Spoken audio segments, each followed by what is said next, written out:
First of all, I have to apologize. All of you are giving me credit for brilliance, but that's because I did not check the wall where I am giving credit for this incredible genius that was sent to me by my newly found relative, Jose. While you're looking for it, Tammy Smith says, greetings from Arlington, Virginia. It's clear and sunny here. Joe Tripp says, you sound great. And Michelle Kashaka is watching.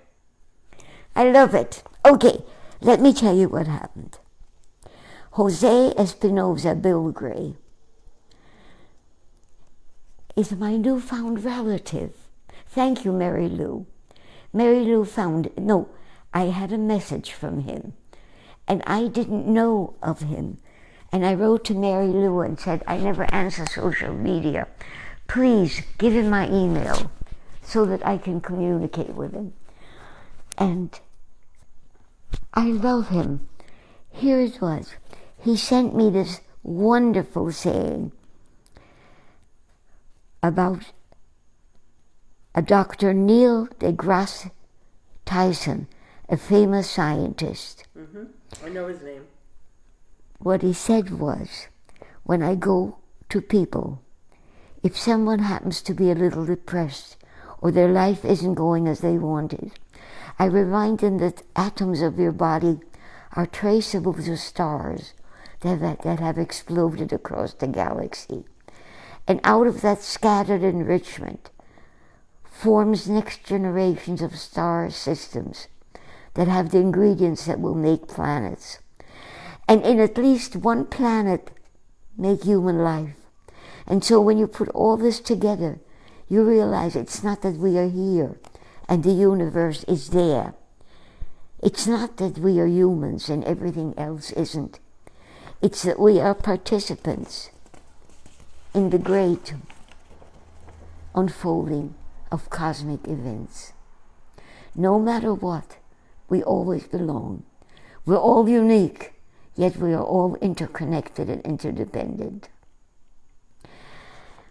I must tell you, I'm given credit by it because I didn't check my wall. It is this amazing Dr. Tyson who came up with this. But you should see the comments I got. Do you feel how swelled my head is? Everybody told me how great I am with this. It's not mine. But can I have it for myself? And Jose, thank you.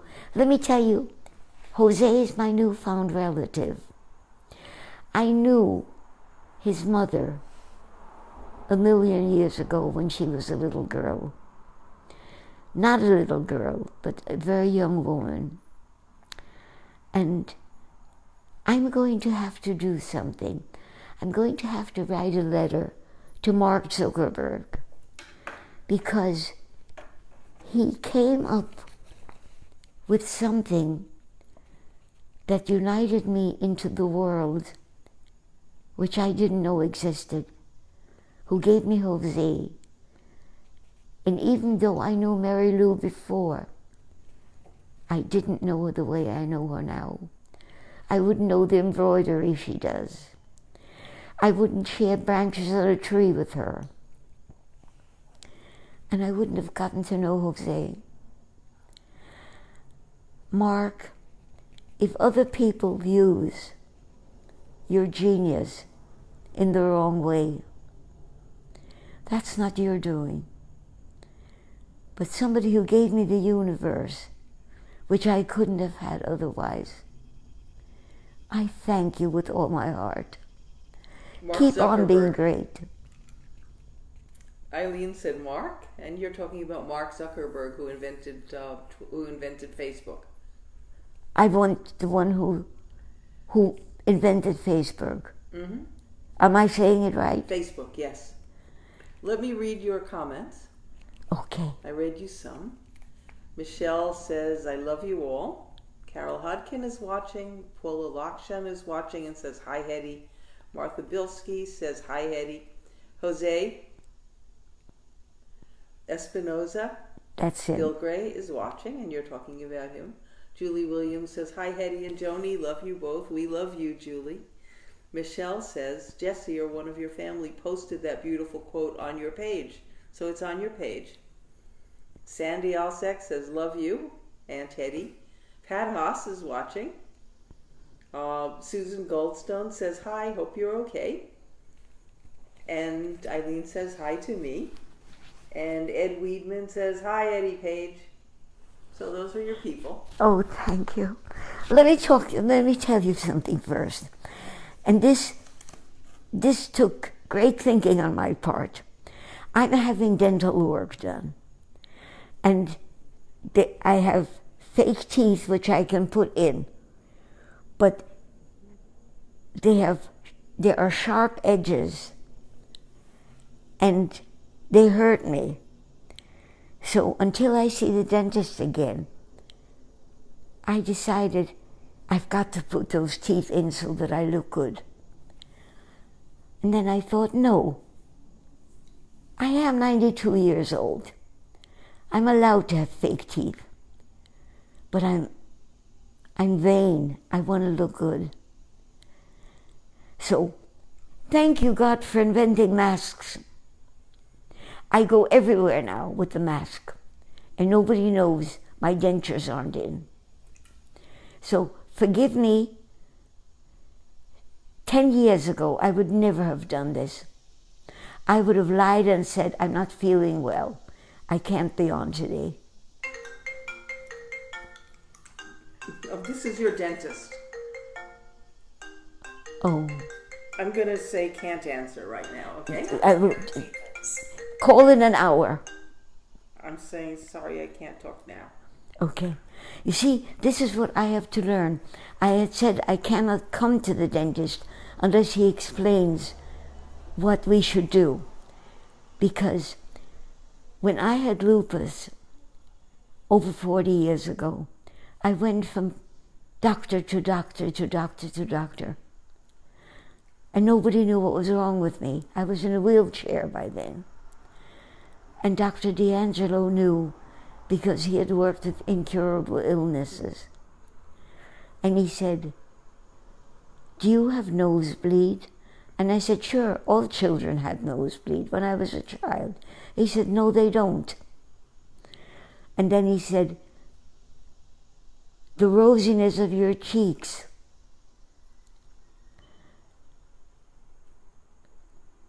It makes you look good, but you know what it is? And I said, no. He said, broken capillaries, I think it was, I'm not sure. But he says, I think I know the illness you have. And he did. So Susan Goldstone says you should wear your dentures because your mouth shrinks. Let it shrink. It's better than being in pain. You're completely right. I agree with you. Then again, a shrunken mouth might not be a bad thing. It means you have to talk less. I would talk less. Okay, let me continue. Now that I explained all of this, I very much want to speak about the dig at Broad and Pearl Street. Because years ago, how much time do I have? I'm rich. You're rich. I'm rich. You have almost... Then let me tell you about this. It was one of the biggest experiences for me because I stepped into a world that I never had known. And it was just an incredible world. I had a commission to do the Francis Tavern, which I spoke about last time. And suddenly a young man stopped me and said, I noticed that you're doing that archaeological dig right next to the Francis Tavern. Mr. George Doty would like to see you. And I said, I can't leave now because I have the van and I'm parked here. So he says, don't worry, somebody will watch it. Just go over there. So I drove toward Goldman Sachs, which was just a couple of blocks away. And I wasn't used to a world where somebody would watch my car. But they did. And I went up into this lovely office, and this dignified-looking man sat there, and he said, tell me about the painting you're doing, because I would like to buy it. And I said, no, you can't, because my husband and I had decided some paintings will become so important someday that we don't want to sell them. And this, in the heart of New York, an archaeological dig is big. So he said, go home and tell your family I would commission you to do a series of paintings of this building going up, and then get back to me, because if you don't sell this chapter to me, it would be like my buying a book without the first chapter. So I went home, and we discussed it, and all of us said, Goldman Sachs? How can you say no? And so I began. What began with that painting was something so big, because through it, I met a relative of the man who did more for me during my painting years than anyone else. His name was Seymour Durst. Now the problem is, newspapers love scandal. And if there's one member of a family, especially if the family is rich and well known, they'll exploit that. But I got to know the Dursts, and I know how wonderful they were and are, and how they gave to charities. And mostly I got to know Seymour.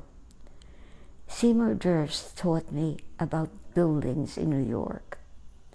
He gave me their histories. He loved the city as I did. And how did I get to know him? Nan Rothschild was the archaeological director, or head archaeologist. They're terms which I don't want to get mixed up because they're important. All I know is she became a very dear friend.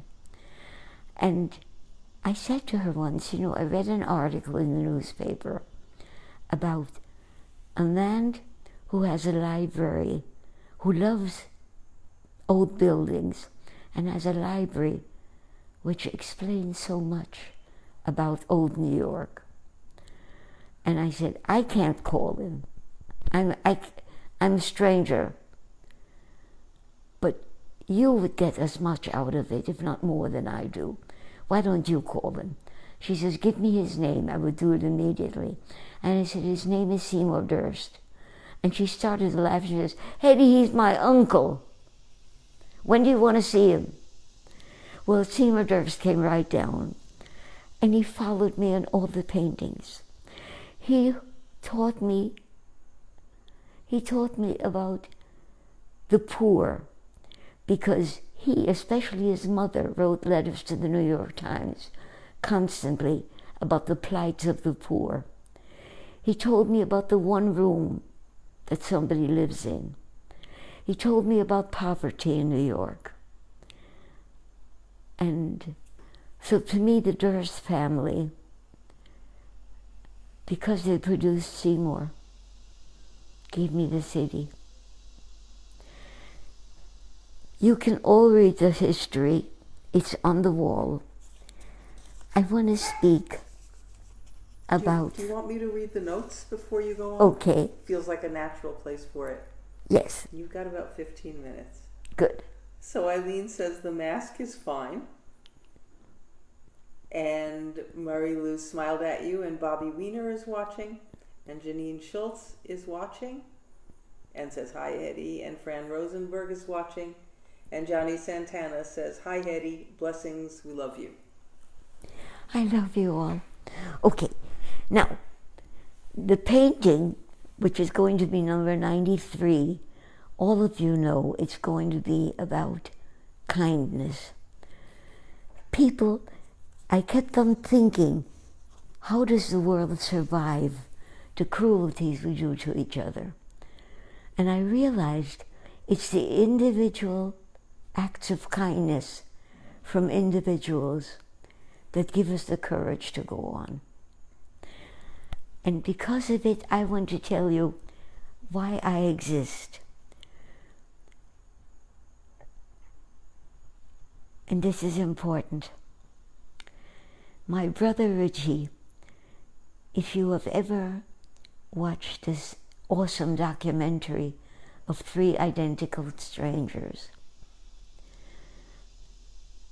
which are about my nephews, David, Bobby, and Eddie.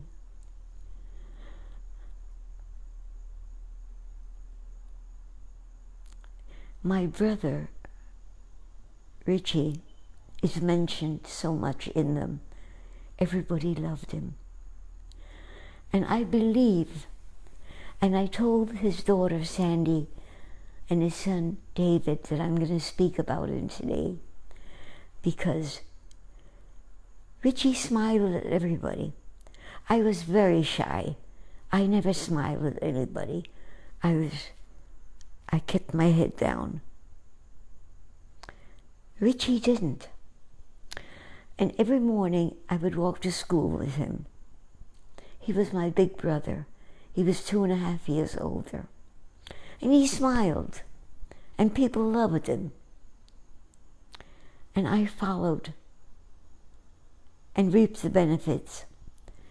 Because there were either 2 or 3, I don't know if the third one was a mother or also a young woman, who lived in an apartment building. I've told this story before, but I'm alive because of it. And when the Nazis began to round up Jewish men, they saw it because they lived across the street from our apartment building. And one of them called her boyfriend, who was a Nazi officer. And she said, "Go into that building, look which doors are broken down. Go in and find out which men were taken. Go to the first door. Ask for the name of the man who was taken and what he looked like." So he ran to the broken door and spoke to my mother. And he said, "Don't be afraid. I am the boyfriend of the girls your son and daughter smile at. Tell me your husband's name and what he looks like, and I'm going to bring him back. I'll go find him." So she said, "His name is Jacob Kelman, and he's short and has red hair." And he went from group to group of men who were arrested, Jewish men. That's when they were rounding up the fathers, knowing that the rest of the family would then be vulnerable. And he walked the streets until, when he said, "Who is Jacob Kelman?" until my father answered. And he said, "Come with me." And walked the streets with him all night until he came to an apartment building that had a friend of his living there. And he and his friend sheltered my father. And my father came home the next morning. And right afterwards, I don't remember the date, but I believe it was just around my birthday, the tickets to Panama, the visa to Panama came. And I'm alive because Richie smiled at people. If I've told that story before, I told it to Joe Schrant, Uncle Joe, when he interviewed me. Because people need to know that all Nazis could also have been human beings. I must tell you, I went to a block party the other day, and everybody was a Trump supporter. And yet, party was filled with black, with white, with Chinese, with Indian, all people who lived there and were close friends. What I'm trying to say is, don't group people together, because you're missing everything. I have 10 minutes. Yeah. Should I read some comments? Yes. So Michelle Kaushka said, I didn't know about your brother, Richie. This is so sad. Hernan is watching, and Eileen said, that one act of kindness resulted in you being with us. It's phenomenal. So I'd like you to know this painting is done with the knowledge, because I always compared myself to Anne Frank and felt so guilty because she died in the concentration camps and I did not, because she was in hiding in her apartment and we were in hiding in our apartment. And I am alive and free. Maybe because Richie smiled at people. Remember, an act of kindness is an answer to the world. Okay, let me go to my painting.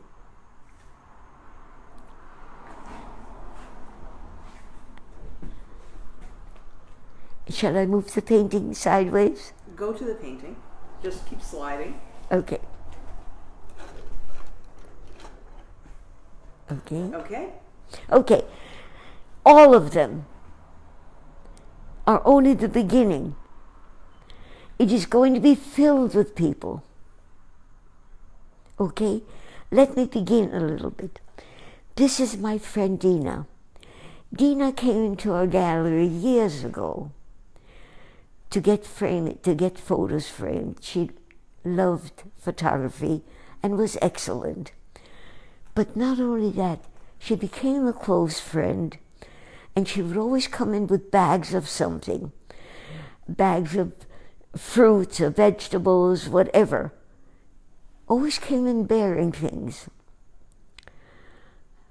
And to this day, we are close, close friends. But it's only through the painting that I'm beginning to understand parts she never spoke about. I didn't know. Will you see this camera?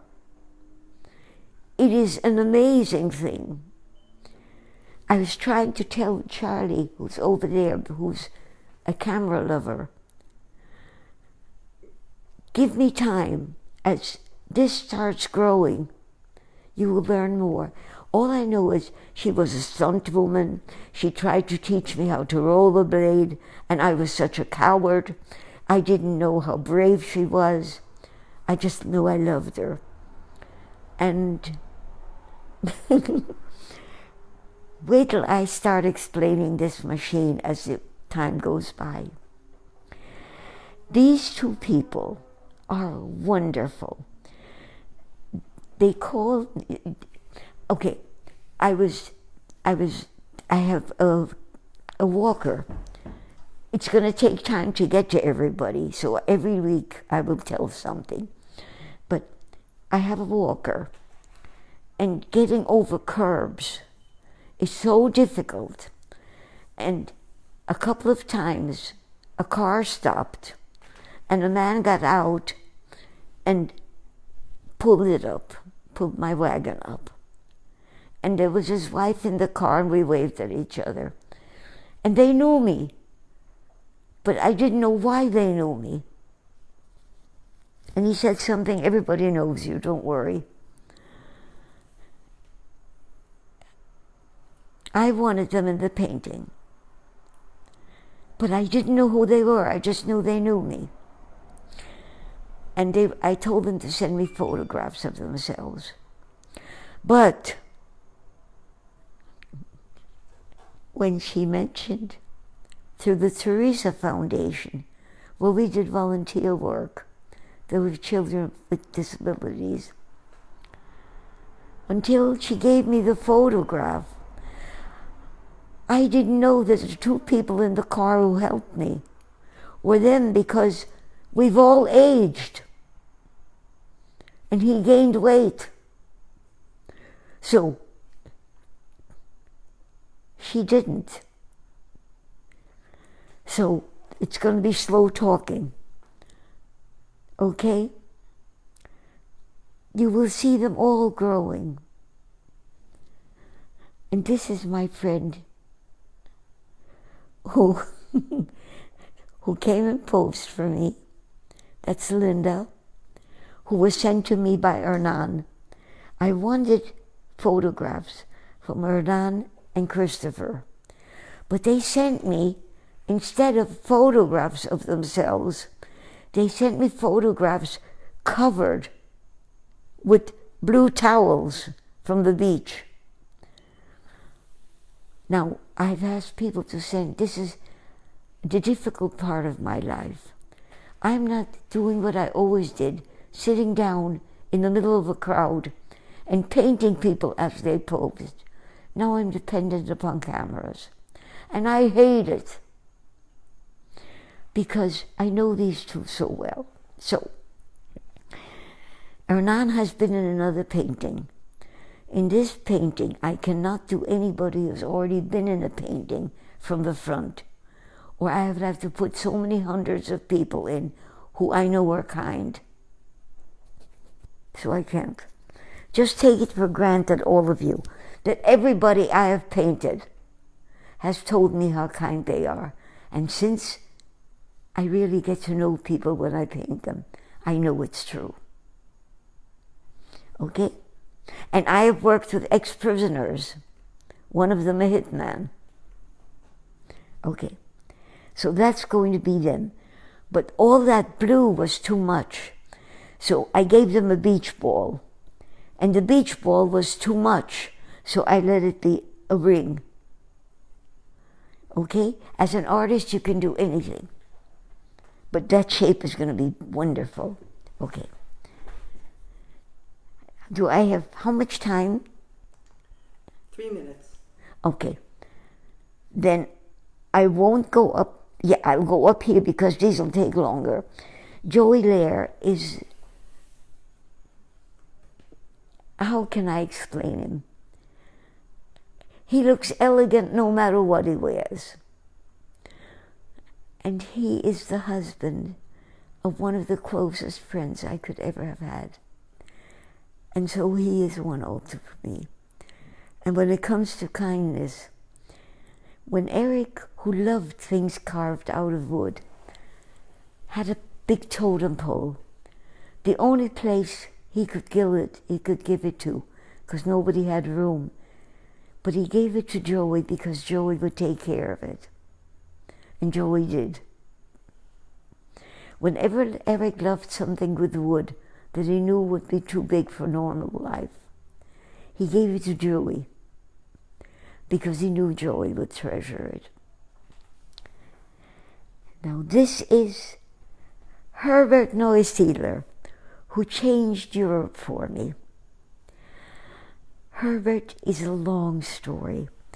Now, Dory, who's going to be painted in here for next week, is doing YouTube for me.